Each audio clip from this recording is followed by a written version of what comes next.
I think one of the best ones is that they found that they couldn't reach 50% of people 18 to 29 to get out the vote through traditional methods, such as calling them on the phone or knocking on their doors. But they did find they could reach 85% of those people through their friends on Facebook. And so they really used their social media app to help make sure that friends were connecting with friends that they couldn't reach in any other way. I worked primarily with Republican campaigns during the 2012 cycle, so I'm less directly familiar with what the Obama campaign did. But I think the campaign had a culture where the digital operation and the data operation within the campaign worked with every other department of the campaign. It wasn't a silo unto itself. So there was a culture of innovation, of experimentation, of trying and potentially failing and learning lessons that enabled them to be incredibly successful on election day in their use of technology and data. I think again it's going back to mobile. I mean, we're mobile focused, probably media more and more so.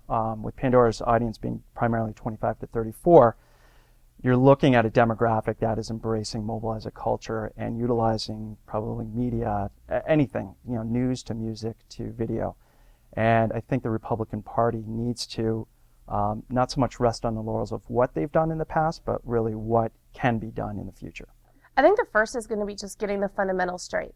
Doing a lot more testing on their donation pages, a lot more testing on their emails, getting their website really well, and also really utilizing the talent, whether it's Silicon Valley, Austin, Chicago, all these hotbeds of tech talent, to really start open sourcing tools to help candidates up and down the ballot. And then, they'll certainly do a lot on the data side and a lot on, continuing using Facebook, Twitter, and other social media to keep their base engaged as they go into 2014. I think it's going to be the immediacy, the ability to capture data almost firsthand. There's some great examples of tap to call from a mobile device where you are served a banner and immediately you have the opportunity to call your state senator or a specific number to just register your feelings about something. There's also email list gathering immediately right within the banner, immediate, instantaneous. It's the ability to kind of connect one-on-one right away with your potential demographic.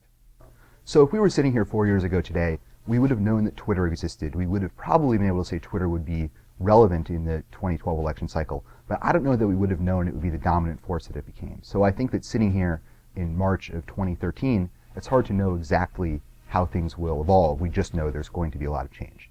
I think the two areas to look at and to focus on are mobile, certainly being one of them, and then online video, probably the other.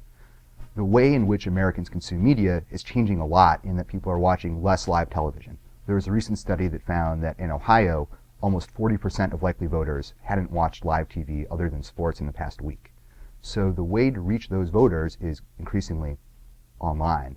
And that trend is only going to be magnified between now and 2016.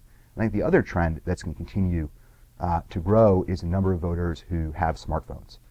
By 2016, almost everyone who's relevant to a campaign, whether it's a potential voter or a potential donor, is going to have a smartphone. And the campaigns that are able to use technology to reach those people to get them to take a certain action, whether the action is showing up on election day or whether it's donating funds, are going to be the most successful campaigns.